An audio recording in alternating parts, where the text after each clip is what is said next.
All right, we are now live with the Celtics Live post-game show. Show looks a little bit different. I got Kev on the show with me. I thought, Kev, maybe we'd come on, have a few drinks after a nice Celtics dub, right? Like, they're playing the Bulls. I figured, let's get on here, let's have a few drinks, and we'll celebrate the win. But how'd that work out? How'd that one go? Not very well, considering I look like an angry dad just drinking his sorrows away. And that was just another piss poor effort. I mean, they didn't even scratch effort, like piss poor effort. That was just another Celtics game that now all of a sudden we're looking at and we're seeing, okay, you know what? They look like, they're playing okay at the beginning of the game. It's going back and forth, whatever. And then all of a sudden they just hit this wall of, okay, we thought the game was 3 minutes long and it's a 48-minute ball game, and then they just stink. And you know what? They do these fake comebacks too. And it's like, oh yeah, let's do this. Let's come back and win this game. They got it to what, 6 points, 8 points, something like that at the end of the game? Yeah. It was with that Kemba 3 at the end of the quarter, I was just like, wait. Or what was that? He hit a 3, he cut it to 17 or something like that. Yeah. And then wasn't it taken away? I don't know. So much crap happened in that fourth quarter that I almost forget. Yeah. I mean, whatever it was, I thought we were on the precipice of another comeback, and then I was like, then you knew better. You knew better. I started thinking, oh wait, this is the same team I've been watching all year. There's no way that's going to happen. Exactly. And, I want to know what nightclub Jayson Tatum went to so I can go there tomorrow. It's probably the Chick-fil-A that he keeps eating every single his diet, for as good as Jayson Tatum is, I respect it when he plays well, but his diet is trash. He just he just decided not to play. I know. So let's get into the box score too. Then we have a lot of the chat to get to. But anyways, if you are just joining us, make sure to hit that subscribe button on YouTube. This is a little bit different of a format for everyone that tunes in every single game. We got my best friend Kev joining me tonight to go over the Celtics game. Kev lives in Chicago right now, so I figured, okay, you know what? It makes a little bit of sense to get him on the show. He's repping the Teddy Celtic, I see. Indeed, but yeah, make sure to hit that subscribe button, like this stream, and let's get to the box score here, Kev, so we can just kind of look at this, because no bueno. All right, Evan Fournier and Kemba Walker, really only two Celtics that came to play tonight. 33 from Kemba, 17 from Fournier. Fournier had a really good game, 64% from the field. I'm not even going to give Fournier the full game, because he came to play in the first half, and then the second half, I think he was in the locker. So what is it when we have games like this with Fournier? Is it because he's new to the team that they just don't run things for him? He's played 5 games, right? It doesn't matter. That's 2 games in a row now that he has, or 3 games in a row that he has the hot hand and they just don't give him the ball. But every time he plays, either Jayson sits, Robert Williams sits, Jaylen Brown sits, Kemba sits. It's like we never have the full assembly of our team so that he can get in line with whatever. We're never gonna get the full assembly of the team. I mean, at this point, no. But why is Robert Williams getting injured every 2 days? I don't know. What is he doing? I have a theory about him. We could talk him a little bit, but just finishing the box score: 33 from Kemba, 17 from Fournier, and then the other notable is 9 points, minus 22 from Jayson Tatum. Is that good? Let's talk about his 50-point game against the Minnesota Timberwolves. Let's just. Hey, no. Okay, for anyone watching, Kev runs. You've been towing the line of just absolute Celtics hater. As big of a Celtics fan I know you are, you've been towing that line of Celtics hater this year. It's like the team is just so unlikable and just so unwatchable. At times. But let's get into some of the chat. We'll get into some of the chat because it's going to be tough. Because usually, Kev, I get behind in the chat on this show because I'm going off my rants and stuff. With 2 people now, it's going to be tough to keep up with chat. But we're going to do it. We got J-Mac saying this team is a joke. My guy Gear saying I'd rather play some playoff teams than the Bulls. So what he's saying, such a disaster. Moo saying even the refs couldn't give them the win. Gear saying the Bulls remind me of the Sixers with Horford. J-Mac saying the Bulls were so trash, the Celtics were still worse. That's the thing. The Bulls are a bad team, right? We can give them that. The Bulls are a bad team. Listen, I've watched more Bulls games this year just by accident because I've happened upon them while the Celtics are on an off night, and I watch them, and they are horrendous, especially without Zach LaVine at full health. I don't know how you let Kobe White go off for 8 threes. He's good. Bold. He's good, but he's not that good. He's not. Yeah, he's not a go off. I mean, he is. He has gone off, but he isn't. If he's going off against you, you do have some problems here. But we have this one too. It's a shame that we can't follow when Kemba Walker's been going crazy lately. That's coming in from Donovan. It's true. Now this is a couple games. I mean, obviously it was against the Magic. Who really cares about that? But talk about Kemba Walker, who everyone's shit on all season long. I think he's back. I mean, he looks like he is. He looks like the only guy playing. But how are you not going to capitalize on that? Why can nothing go right for the Celtics where all of a sudden we're waiting for the second shoe to fall for Kemba Walker, and then all of a sudden the shoe does fall, and this is what we get? I think Kemba is fully healthy again. I mean, if you look at his last 10 games, he's back to like his numbers from last year. And I mean, the problem is Tatum, when he decides just not to play some of these nights and Jalen's out at the same time and you don't have your interior defender, Robert Williams, you can't protect the rim. Tatum doesn't know what he's doing. He's just took the night off. Your perimeter defense is lacking. It's all on Kemba. So, like, obviously he's going to carry the burden of it. I mean, he looks good, but like you can't win like that. No, this is like, I think someone had said it in one of my other post-game shows recently. It's like what we're kind of looking at, like, and this is a perfect example. That's just Charlotte Kemba Walker. Yeah. The team doesn't play well. He goes to 33, but on a personal note from him, he does look like he's back. How about what's everyone drinking tonight? I've moved. I had way too many beers last night. Went to the Red Sox game, so I'm drinking Truly. Kev, what do you got? I'm going to join you with a Truly after I finish this beer. So I'm drinking a good Truly stream. Good old Boston Sam Adams, sticking to my home roots. Let us know in the chat what you guys are sipping on, because Steven clearly is going right for their whiskey. All right, here we go. We got Mount saying, what's cracking, Ev? Missed the last few post-game streams. Been hella busy. Had to watch the show the next day. Well, we appreciate anyone that tunes in the next day. I say we because now you're wrapped in the show, Kev. But appreciate anyone tuning in the next day. Appreciate everyone here live. If you are live, make sure to hit that like button. Make sure to subscribe to the channel. Been killing it on the subscribers lately, so shout out to you guys. How about this? Let's flash it back a little bit here. Vucevic could have been a Celtic, not hindsight. Vucevic, like, that was a rumor. You see him, he's not a guy that, like, I don't know if you watch him every single game and you're like, holy shit, that's like an MVP style candidate, obviously. But he is just he's a walking crafty scorer. He somehow will end up with 14 boards on you, and he's like a legit big man that also stretches the floor. And the fact that the Celtics could have had him. Remember when that whole Bynum Vucevic trade happened and everyone said, oh my God, I can't believe the Vucevic is a horrendous, or was that the Bynum trade? I feel like Bynum, because Vucevic got dealt to Orlando, and then Bynum went to Philly, and somebody from Orlando went. Oh, it was Dwight to LA. I think it was something like that. I think Vucevic might end up being. I think this is going off the wild thing. Holy shit! Out of the three of those players, Dwight Howard, Vucevic, and Andrew Bynum, I think Vucevic might be the most offensively talented player out of that entire. When it's all said and done, he might be the best player out of that entire three. I mean, he's the guy. He's never going to get the credit he deserves, though. He's ever. not going to get. Yeah, I mean, Dwight is obviously great defensive player, Hall of Fame, sure. But I'm saying, I mean, Nikola Vucevic is just so good offensively. I think he might low-key be like more fun to watch than all three of those guys. We got I asked what everyone's drinking. We got Steven saying, actually, I'm not drinking whiskey. He's drinking a Coke. We got Gear sipping on his tears from that game. But okay, I want to say this too, because this is a great point from Jimmy J. We'll see how good Kemba is with Jalen. Have you noticed? Because it's been sort of a theme that I've started to notice too. Those guys don't coexist very well. Jaylen Brown, Kemba Walker, not even remotely close to being able to play with each other at this point. How many games they played on the floor this year together? I don't know. Less than 15. It can't be that. Well, when Kemba first came back, that was everyone was sort of healthy in that vein. Like, it was Kemba. Kemba was back. He just wasn't playing back-to-backs. But that was that Knicks game that Kemba came back, and they got spanked by 30. Yeah.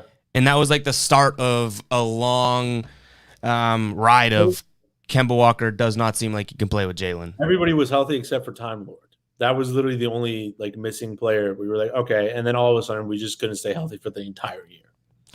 Yeah, I mean, it just the thing with this team. I mean, we're kind of going all over the place here, but that's because it's so frustrating. The thing with this team is that every single game, and I don't know about you, but I know about me, and probably everyone in the chat too. Every single game, I still expect to win, and that's the silliest thing I can do.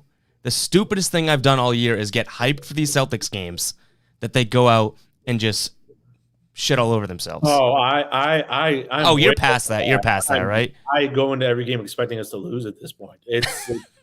I'm completely the opposite. It's because my joy's just been drained. Like, I'm not even having fun watching them play anymore this year because they play like shitty against the bad teams. They may play up to the competition when they play good teams, but then they end up losing down the stretch in the fourth quarter.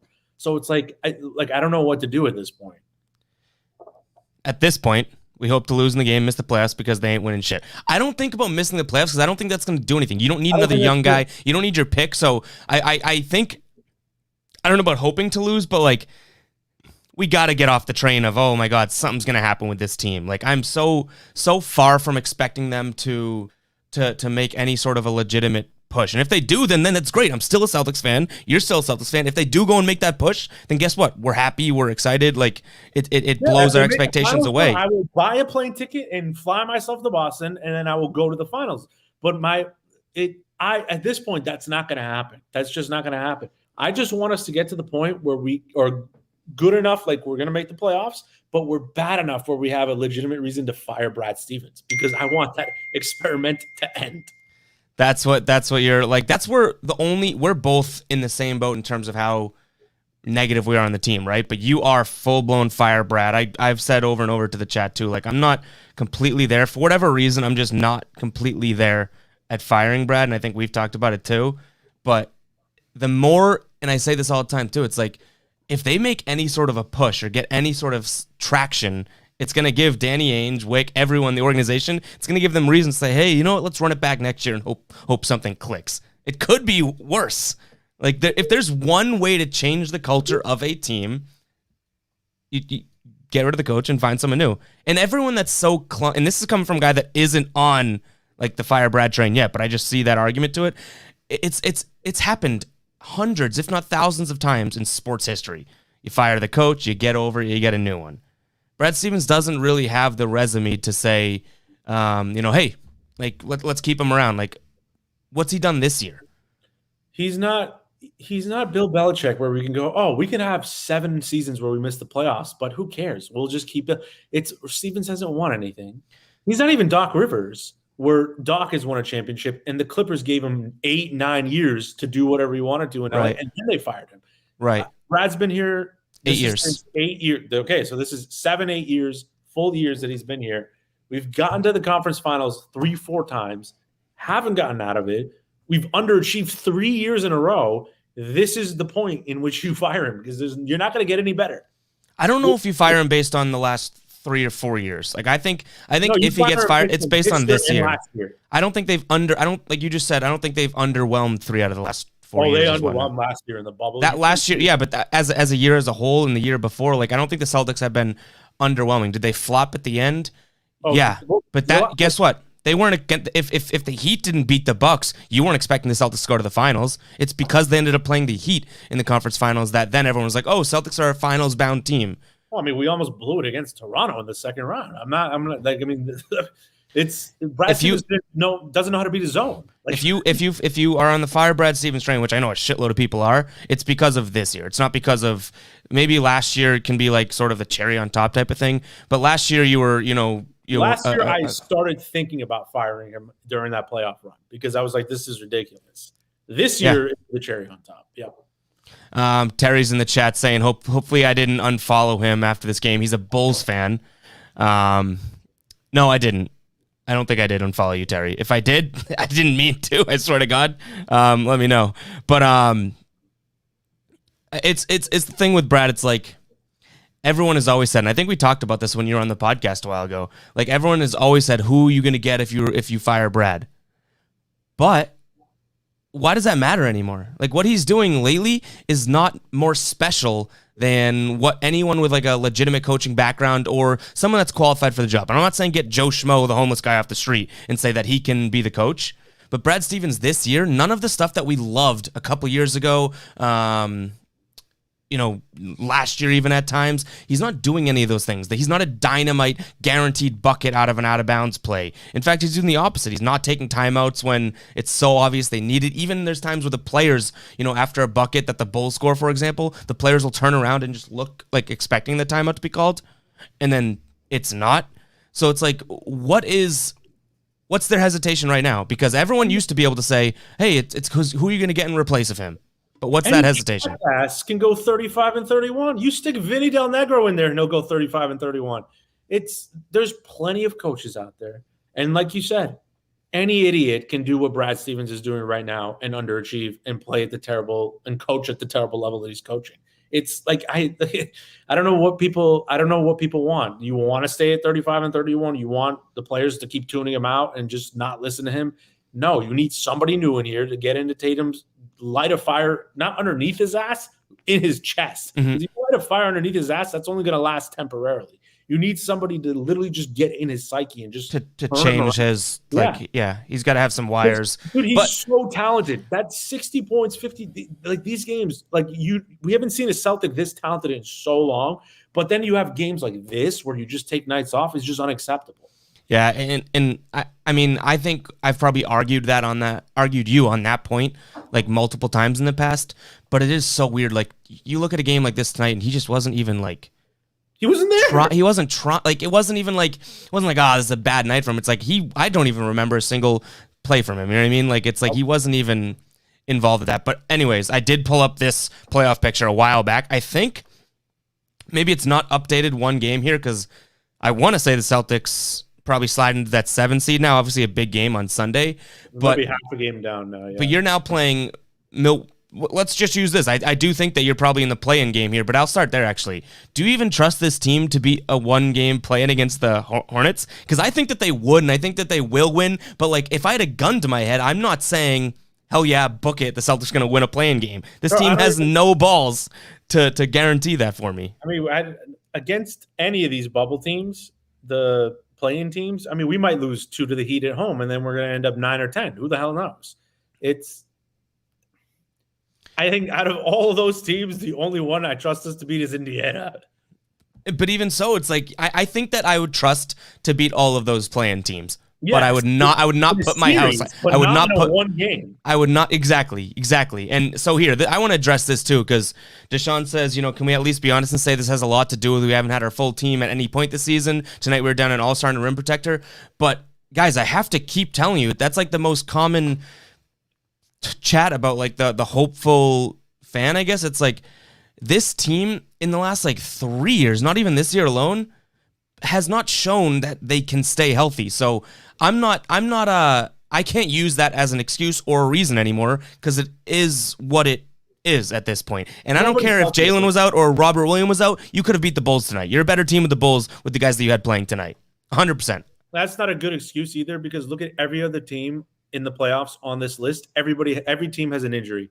But the Celtics do kind of blow every team out of the water this year in terms of like COVID days missed and just kind of craziness. So like I see the point. The point's a valid point, but it can't be an excuse. Does that make sense? There's a difference there. Yeah, it's the NBA. Injuries are going to happen. It's late in the season. It's like, what are we going to do? Like we can't change that.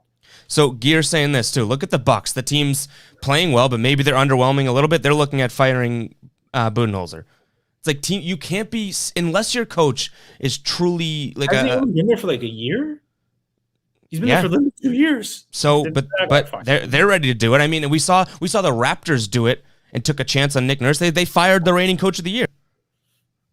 Well, that's because they kept underperforming like 4 or 5 years in a row in the playoffs. Like Budenholzer has been there for like 2 or 3 years. But still, Brad Stevens versus Terry Collins, was it that they fired? They fired Budenholzer, fire Stevens and hire Budenholzer. I don't care. There you go. All right, here we go. We got Jimmy J saying, in the playoffs, I don't want to see the Bucks, Nets, or Heat. I will take my chance with the rest. I'll leave the screen up. I don't want to see Philly. I would love to see Philly for the theatrics of the series, but that team's good. I don't want to see Philly. I think Philly I want to see what they're made of in the playoffs. I still don't trust them. Sure. I mean, I get it. Like, but that's such a just Boston fan. Like, I don't trust Philly in the playoffs. No. Yeah. Ben Simmons, half court, game slows down in the playoffs. He's trash. I'm telling you. Good. They have a guy that could have won MVP this year that can play in the half court as well. Joel Embiid looks better, more conditioned, better literally than he ever has. He does, but defensively, he's not the same kind of player because he's too focused on offense. Philly's a different team. I would love to see it for the theatrics and then maybe go and beat them because maybe you're right and a lot of other Celtics fans are right about it. I'm still worried about Philly. I don't want to see Philly, Brooklyn, or Milwaukee. I certainly don't want to see Brooklyn. I don't want to see Milwaukee. Terrible matchup for us. I don't want to see Brooklyn. If Brooklyn were to slide to the 3 seed, because they're only a game ahead of that, and the Celtics end up getting 6 and playing Brooklyn, I don't want Kyrie sending us home round 1. That would be demoralizing. Yeah. I mean, is there even a chance? 4-5 Knicks, Hawks. I mean, we can obviously beat either of those teams in a series, but it's like I think the Knicks would give us. I think the Knicks would give us like a 7-game series because I think the Celtics win that 4-5 matchup regardless of those two teams. But you're right. It's like Thibodeau will have them playing balls to the wall. Ain't no guarantee. Like it's scary. Wongy's saying this is it's kind of coming to the point that it's delusional us talking about the playoffs. It is. Think about what we're doing right now. Oh, I don't want to see the Nets. I don't want to see no kidding, because this team's gonna get spanked in the playoffs. So how worried are you?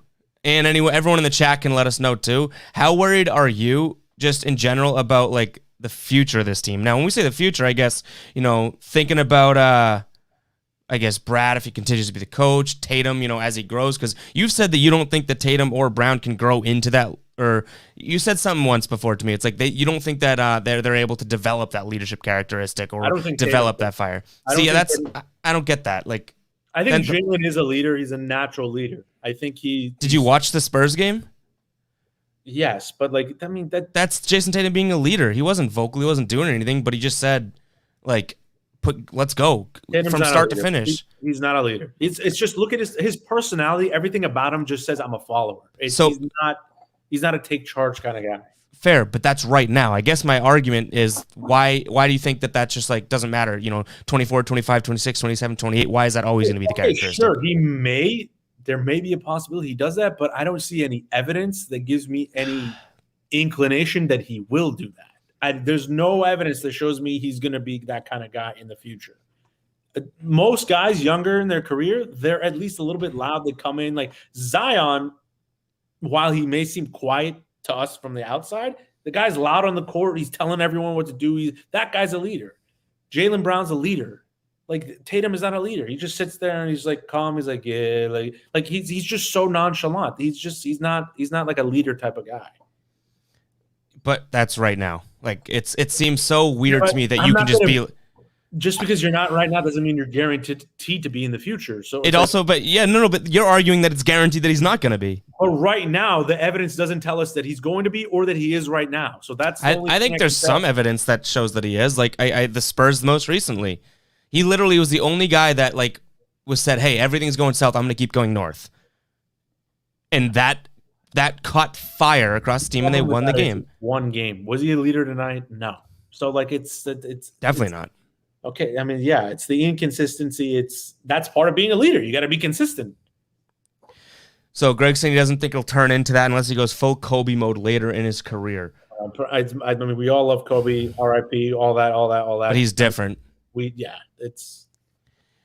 I mean, he could do it. I'm still very much on the boat that Jayson Tatum's only 19 years old and he could become a leader soon. Like I think to say that there's no chance he's going to be a leader because the evidence you've seen, it's like great. You've seen the kid now be an all-star 2 straight years, been incredible, dropping 60 points, 53 points, but you're cutting him short of being, oh, well, I haven't seen leader characteristics. It's like he's still 23 years old. Hey, the great quote always says, past performance is a great indicator of future success.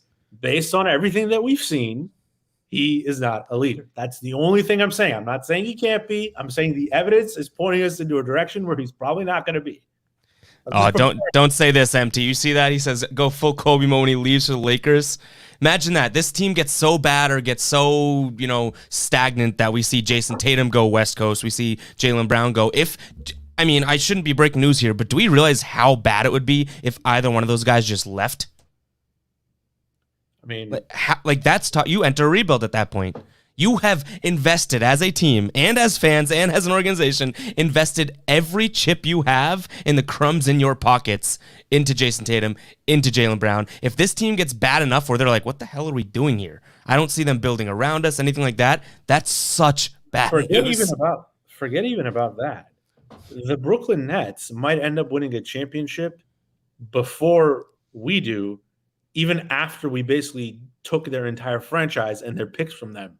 That's crazy. That's crazy to think about. When the shtick forever has been we ransacked the Nets, right? Ransacked it. Look at that. Ha ha ha. Biggest trade in NBA history that we smoked them. And then they go and win a chip. Oh my God. That'd be bad. I mean, that puts an end to the entire did he fleece the Nets? I mean, well, yeah. But No, but did he? but did he? No, he did. He definitely did. But to your point, if they go and win a championship, then who like it's kind of crazy. You're gonna remember that. Oh man. Guys, if you are watching on YouTube, make sure to hit that subscribe button. Make sure to like the video here. If we get 5 more likes in the next 1 minute, 5 more likes, that's it. Kev will chug the rest of his beer. Guaranteed. Guaranteed. 5 more likes. I'm monitoring it. Will you? Deal? It's also not that much left, so yes. Deshaun said he envisioned him sticking around. I mean, let's hope.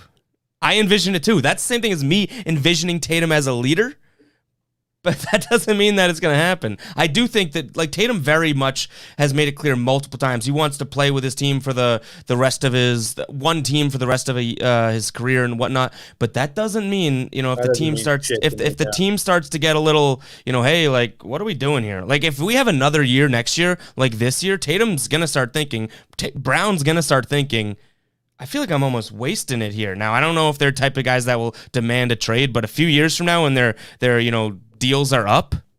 But this is why things have to change. Like they will change. Players got to move, coaches got to go. Something you got to change shit.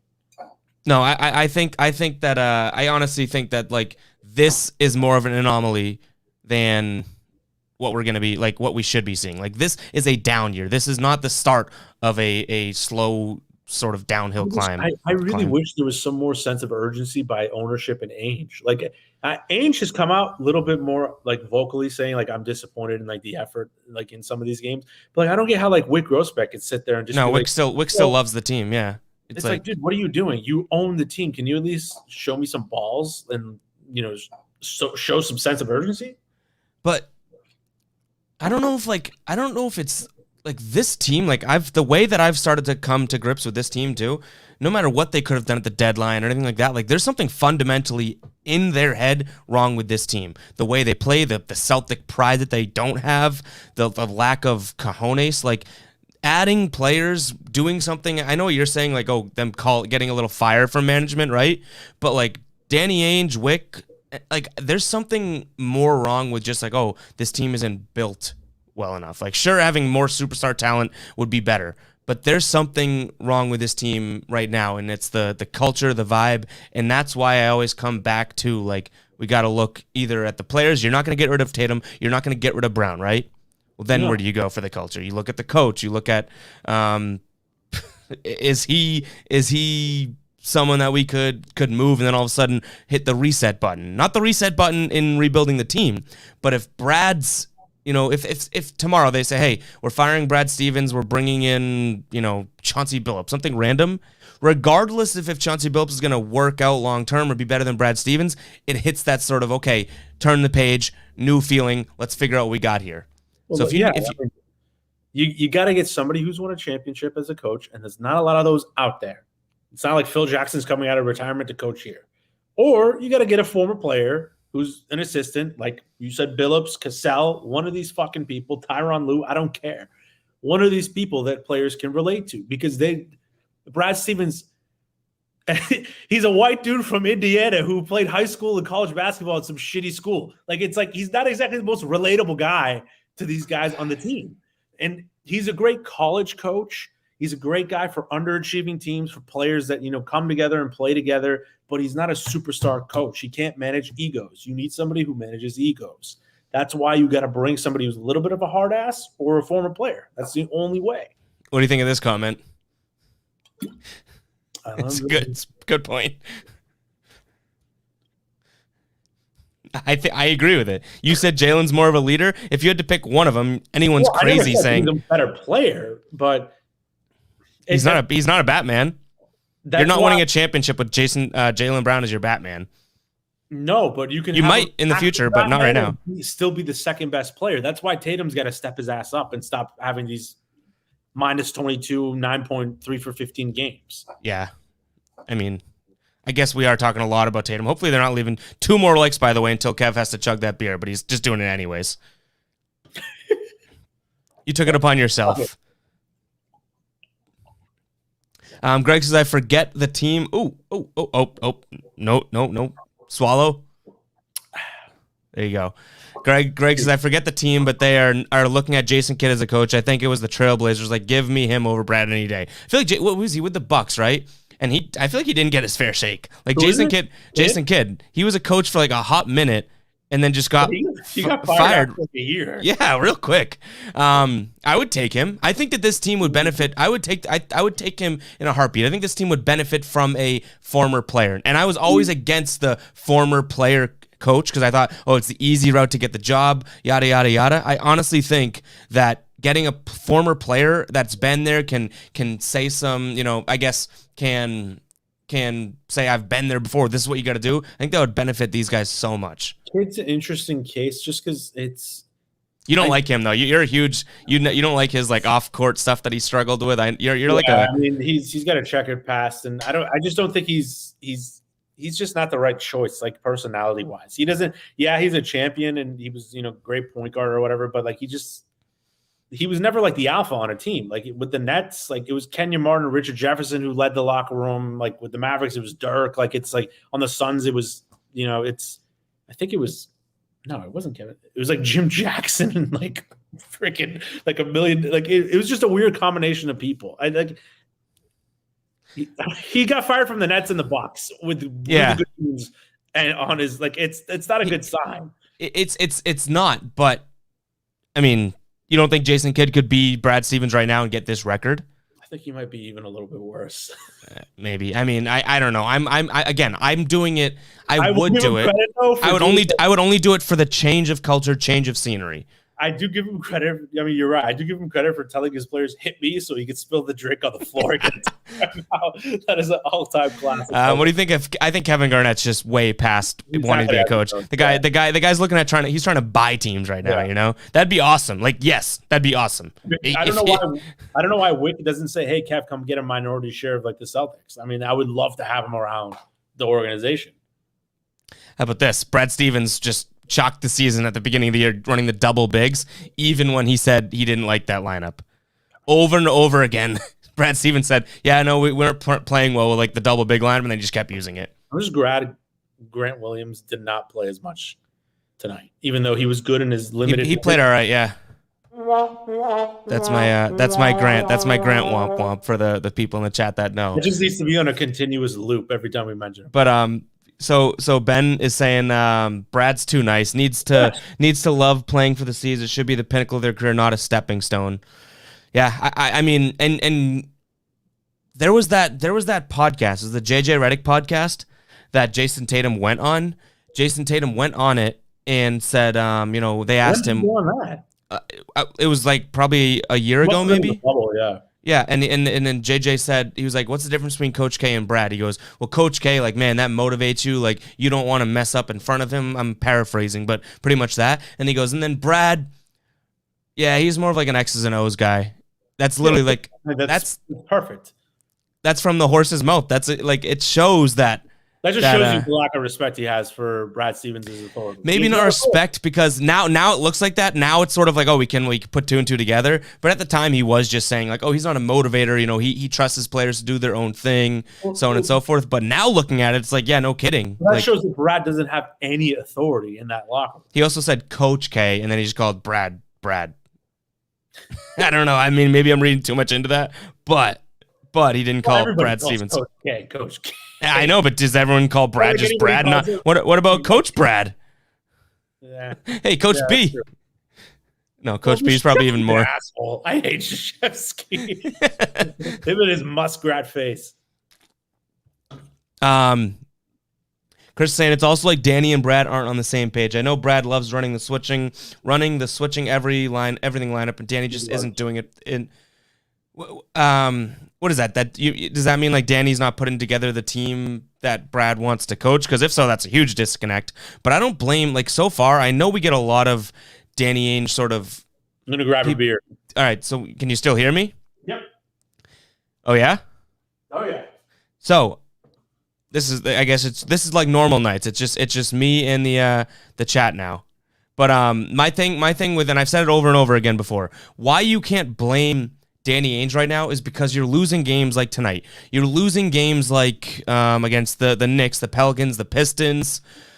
a bunch of other games. You're losing all of these games in the sense that, okay, well, you know what? Like, regardless of the team that you had built, you had a good enough team built to win tonight. That's not the GM's fault. How is it the GM's fault that they lost by 30 to the Knicks? Oh, because Tatum was out? No, you're still better than that team. That's removed. That's removed from and I'm not saying Danny Ainge has put together the perfect team. He hasn't. He really hasn't. Oh, Truly Lemonades. I told you about those. Look at this. Truly Stream. Sponsor. Throw me some of that ad money. No. Kev's got to prove himself on the show before he gets the ad money. Come on now. Yeah, look at that. Ben saying Coach K is even Coach K in England. You'd be Coach K in like Bangladesh. Kev, this is for you. This is my guy Terry. He's a Bulls fan, but he's pretty like he's awesome in the streams and Celtic shows and whatnot. You live in Chicago now. Get in the vibe of that city. What's the opinion on the Bulls going forward with the players in there and whatnot? I've literally eavesdropped on conversations in the street. Like people just hate their team here in Chicago right now. The Bulls. I will say though, like if Zach LaVine didn't get hurt, they would probably be 7-8, like in that range right now. He's filthy. He's so good. I'm so mad he got hurt. And Patrick Williams, I thought he was a terrible pick coming out of that draft. I think he has a chance to be a poor man's Kawhi Leonard. Not Kawhi Leonard, poor man's Kawhi Leonard. Because he's got the same, if you look at his hands, he's unbelievably huge hands. He's like 6'8", 6'9", incredible length, and he's a tremendous defender. So I think he honestly might be their best piece besides Zach LaVine. But I do think they got to get rid of Lauri Markkanen. He's like he has potential, but I don't see him being more than anything besides like a 15-6 guy off the bench or something like that. Where do you put Brown versus LaVine? Jaylen Brown, yeah, versus Zach LaVine. I think Brown's better because he's so much better offensively, but it's not so much better. Excuse me. He's better offensively, but it's not by a lot. And Jaylen Brown's a way better defender, so I think he should be a way better defender. He's had a little bit of a defensive slide this year, but I still take Jaylen over him. But it's close. Like I'm not. That isn't me saying I take Jaylen over LaVine. Isn't me sliding LaVine whatsoever. That's me saying Jaylen's grown so much this year. Like last year I would have taken LaVine over Jaylen. No. Like and they both got way better this year. Like LaVine's averaging like 28, 27 points per game. Averaged like 28, 29 points a game before the injury. Yeah. What about this? Because I don't know if I'm too up to date on who's going to be realistic like signings that they could even do. But what are some realistic options and wish list instead of if you have names out of pocket like prepared, go ahead. I don't know what the free agent list is. Okay, then forget names. So Chris, we can't please that. But how about like holes that need to be addressed? Center. You can't have Luke Cornett as your backup center, and Robert Williams is clearly not going to ever be healthy because he's had injury problems every single season. So you have to get somebody consistent who can provide backup minutes at center. I'd want to. So this is what I've said too all along. The Celtics seemingly draft the same guy, Semi Ojeleye / Grant Williams over and over again, right? But why does Danny, when he tries to draft big men, he looks for someone that's special at something? You know what I mean? Super tall, super athletic, but I want a jack of all trades, master of none at center. Just give me a big man that can kind of... No, it's not. I'm not saying he's good at all that. I'm just saying he's an all-around big man. Does stuff that big men should do. Like, it's not... I'm not saying he needs to be an all-around sort of good at stuff. Give me a guy that... We like that, though, just so I could... Okay, Jaylen Brown as a rookie. All he did was draft sort of an NBA... body, right?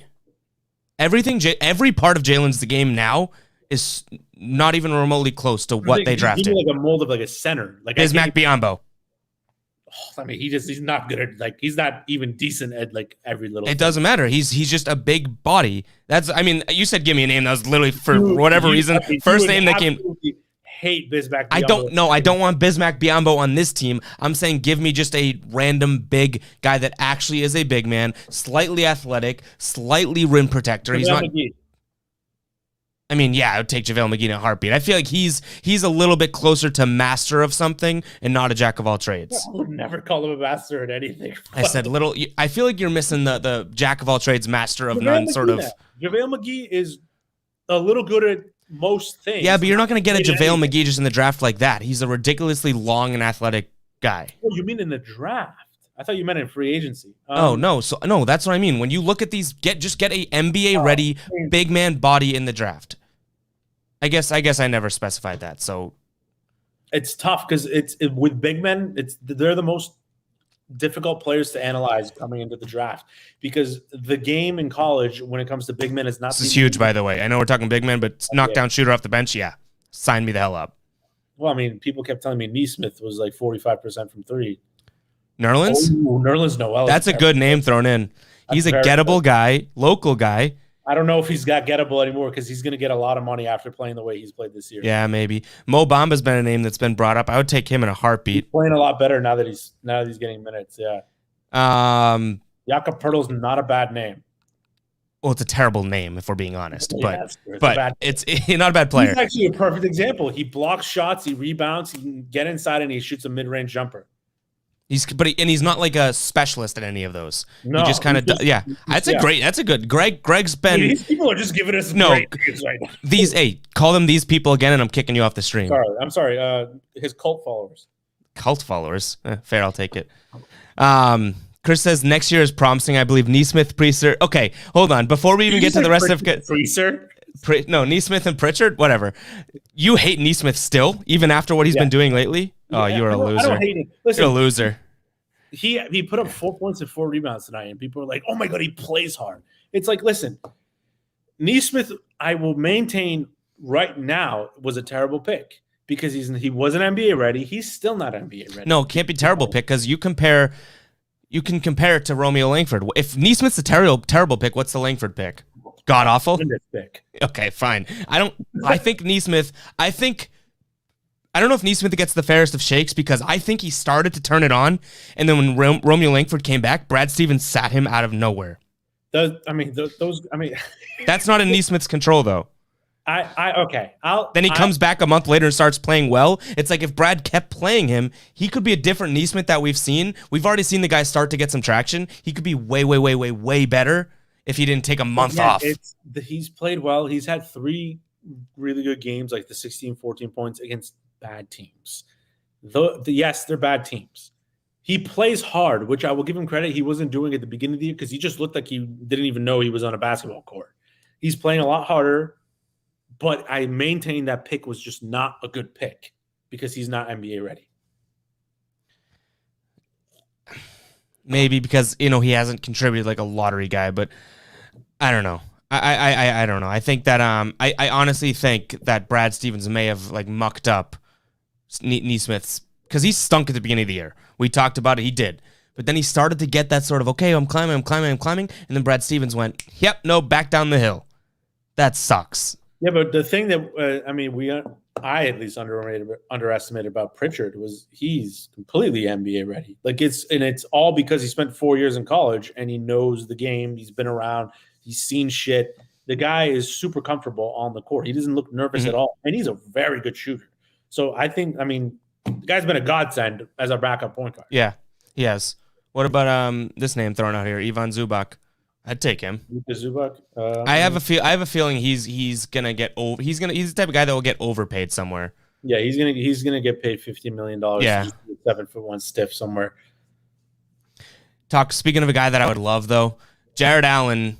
Cavs got him for beans and Corbett in that Garden trade. Why wouldn't we go after him for nothing, sign him long term? If Jared Allen, this team, he'd be such a game changer if we had Jared Allen. I love him.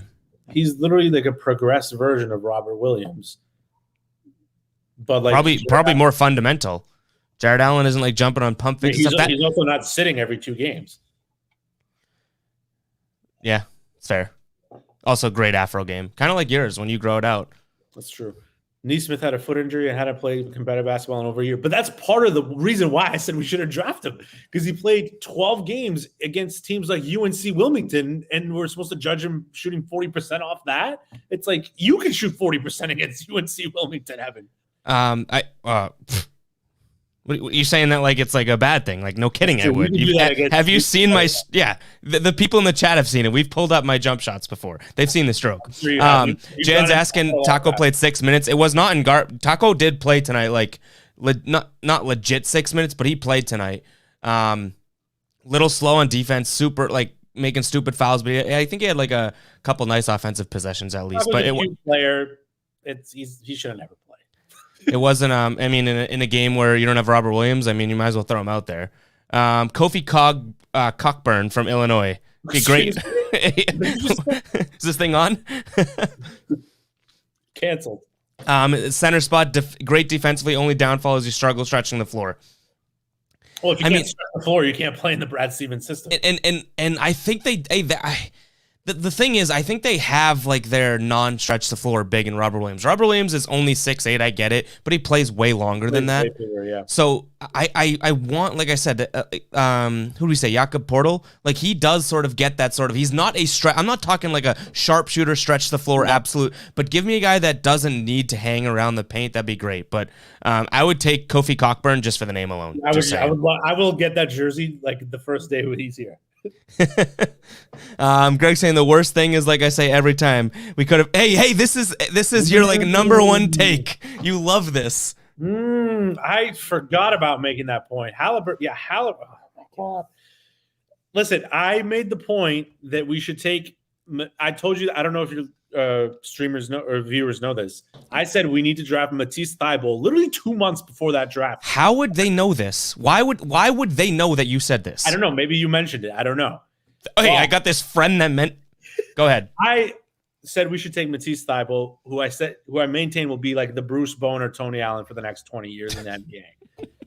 Not only am I when you said that, I kind of thought of Matt Bonner for some reason. I would Matt Bonner. Matisse Thybulle is going to be on the all-defensive team this year because he's been incredible defensively. We instead took him and then traded him for Carson Edwards. I maintain that will be a mistake that will haunt us in the playoffs at some point because Matisse Thybulle is going to end up doing something insane, blocking someone's shot. Anyways, this is another example of that. Halliburton has been insane, shooting the ball, playmaking. And of course, he got injured, but he has been a godsend for Sacramento, especially when Fox got out and Halliburton was taking over the play calling duties. He's insane. I think like we talked about this too. I think he's still slightly overrated, but when you compare him to what they got in that draft, no kidding, you'd take it. You know what I mean? Like I still think people hype him up for his defense and whatnot. I think he's got a long way to go before he lives up to that. But when you compare him to Carson Edwards or Grant or anyone in that draft, really, like you can't be proven wrong. I don't know. Christian Wood, I was huge on him. You didn't like him. I know he's playing on it. Yeah. I don't know. How are you right?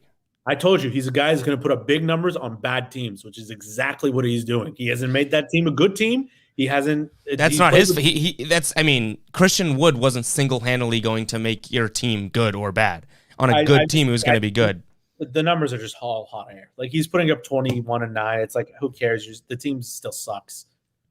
Yeah, you don't think Christian Wood would have been better than Grant Williams, Jabari Parker, any of these guys in the Celtics? Because he's just a guy that makes bad teams. He puts up big numbers. You wouldn't take him in the Celtics, though. Well, you wouldn't get Tristan Thompson. You probably wouldn't be playing Robert Williams. You probably wouldn't. You'd probably play Robert Williams and Christian Wood as a back and forth sort of sub in, sub out. Pritchard, because you'd have to lose some picks, so you wouldn't have Pritchard. You wouldn't you'd sign Christian Wood this offseason. Not in trade, it would probably have to be because they wouldn't.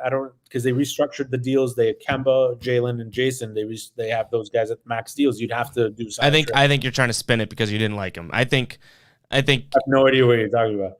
I think he's a good player that would be good on this team. He's all right. I just don't think he doesn't impress me that much. Brennan says thoughts on Luke Cornett. In terms of like actual impact, like I do like Cornett. I like that he's a 7-foot guy that can't stretch the floor, but I don't know if he's a legit like, let's keep this ball rolling like he's going to be a staple piece. He's not in the rotation. You know what I mean? He'll be played, gets a few minutes here and there, but he isn't good enough to rely on. Against a team where we need like a big thrown in, like against Embiid or like Davis. Did you see Embiid?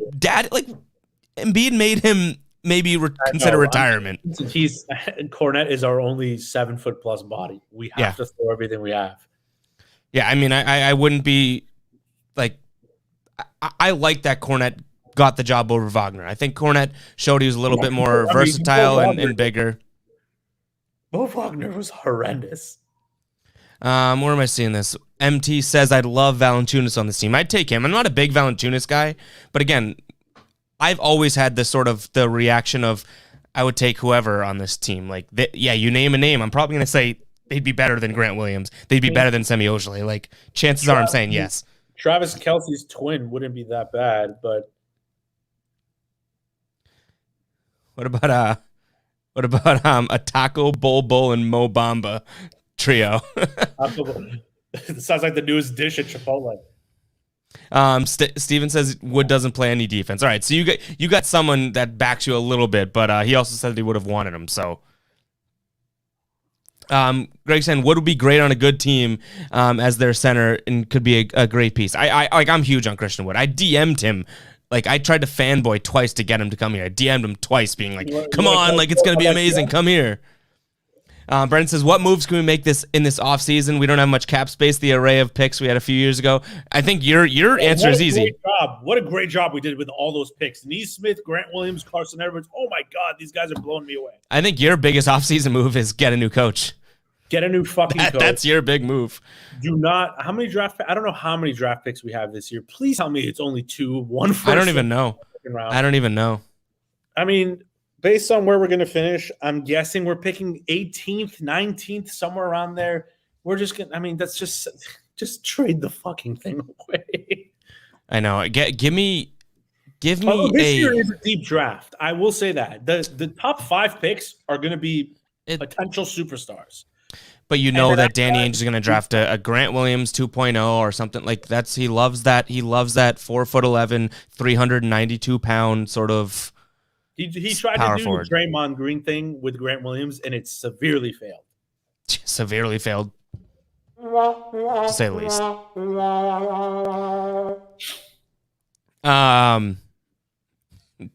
Let's just hire Terry Collins as coach. Greg says coach. This goes back to you saying you wouldn't be good on. You tell me Christian Wood wouldn't be amazing with LeBron and AD because he's only a guy that puts up. What are you? No. Kev, this one's for you. You can't have another big man in that crew with AD. You need to go AD at the 5 and LeBron at the 4, and everybody else has to be small. Look at what Drummond's doing. When Drummond's on the floor with those two guys, Drummond, I'm so glad we didn't get Drummond. Drummond has made the Lakers horrendous. He has not made what made the Lakers horrendous was their 2 best players being injured for a very long time, Kevin. It wasn't Andre Drummond making them horrendous. That's so dumb. Look at their defensive numbers ever since Drummond got there, and look at the Lakers fans. Ever since they got there. How about looking ever since Anthony Davis and LeBron James got injured? Are you serious? Look at Lakers Twitter. Look at Lakers Twitter. Everybody complains about how bad Drummond is. I'd still take Drummond to this day. No, I would leave him on the court. Oh, yeah, because I love losing by 20 to the Bulls. You're right. Totally. Never mind. You would. You still would. That's the thing. He put up 18 and 15, and we'd still lose by 20. If you still would, then take him. No. If you still would, then take him. Would you take Horford back? You see that? Yes, in a heartbeat. Oh my God! See, that's your you are such a you have zero open mind. If we had Horford now, we would be in such a better place because he does everything that we literally need somebody to do.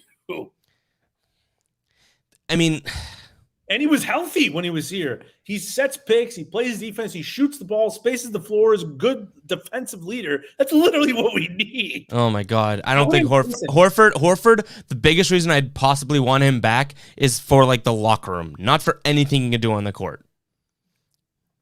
Steven says we have 1 first round and 2 seconds.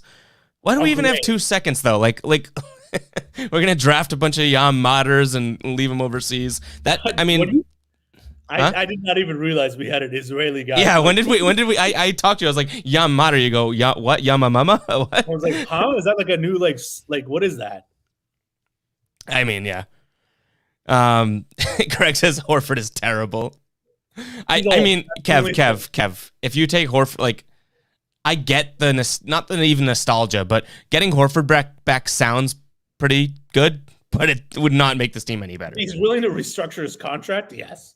Oh my God. MT says Kev's mind is like Shorty's from Scary Movie 2, Beetlejuice, and they're partying. I don't know what that means, but I like it. You know that it's true though. It's exactly true.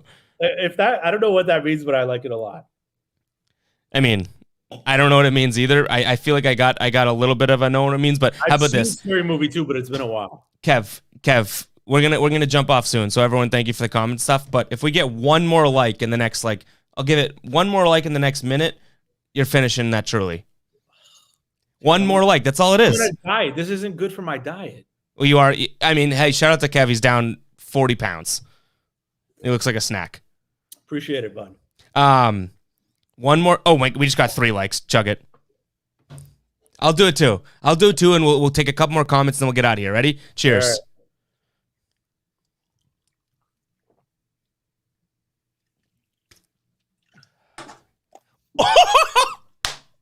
Let's go. It fell down my shirt. It's so goddamn cold. Hey, that's a great waterproof Teddy Celtic shirt, though, right? Keep in mind, I don't drink alcohol as much because I am on a diet, so that was a lot harder than I thought it would be. Hey, I love it. But all right, what do you say we close? Now I will finish it. Right because we're about to close up. You didn't even finish it that first time before you spit up. For the people still tuning in, Kev, yay or nay? Should we bring him back sometime? What was your experience on the show? It was very good. I enjoyed the comments. I'm glad a lot of the fans echo our sentiments because it makes me feel that I'm not in my own solo crazy echo chamber muttering the same shit over and over again. No, I think sadly, like, it's a negative vibe around the Celtics this year. Like, how can you it is what it is, you know what I mean? Oh, I will say this. We got one yes. Yeah, but how about this? And this is my main man, Greg. You know what? I mean, you can't argue that. How are you going to argue that? You're going to spit drink all over him? Even the greatest of the greats have haters. So, Greg, I appreciate you. Please keep it coming because it only motivates me to be even greater. Oh, he was talking about me. Oh, okay. Greg, you know what? Fair. This we'll end after this though, but MT saying not everything has to be glass half full, and there's huge Twitter accounts out there that are keeping it glass half full. You know, like hey, like let's. In fact, you guys, you know, you got to keep up with Kev because he gets into it with these Celtics beat writers and. People will just be like, I mean, don't name any names, but you've got into it multiple times. You're like, can you one time say something that's negative about the team? You're getting some love right now, and I'm not sure I love it. Hold on, I gotta cool this off. This is too much love. I don't know if it's Wick Grossbeck who gives these beat writers free tickets, you know, free gear, free hoodies. I don't know what it is, but it's like they just none of them have any balls. I will not name those names. The only one who does have balls, and I've said this before, is Gary Washburn. That guy actually covers the freaking team. Yeah. Credit to him. So does this 2-man postgame show now that people love. True. We covered it. But all right, guys, I think we're going to close up shop for tonight. So thank you very much for tuning in. You can, tag along. You can DM me if you want Kev's details. Seems like Kev's. I already put this up, but Kev's the unicorn. All of a sudden, you know, guy spits up a drink one time, and all of a sudden he gets fans. Kev, what's your Twitter? I know you know it. You got to know it. He says, "What's your at?" Dropping a follow right now. Going to back you on those debates. Can't stand. I love it. I got one fan. All right, so my Twitter follow is at Kev_YAZ75. You can find me there. All right, we might have to bring you back for a post-game show. It looks like people kind of like you for whatever reason. You get that vibe on people. I've known you for 15-plus years, and every day of my life I try to distance myself from you, and it just never works. So at the same time you keep doing that, you only get closer and closer to me. It's tough. But all right, shout out to Steven saying love you. All right, love you guys for tuning in as well. If you haven't subscribed, make sure you hit that subscribe button. Make sure you like the stream, and we will catch you in the next one. We'll be here live on Sunday for Mother's Day. Big time game against the Heat, so we'll catch you in that one. Off already. Ooh, look at this. All right. Guys, spit. I mean, the best thing you've probably ever done was spit up your drink, but okay. That's true. All right, we'll catch you guys in the next one.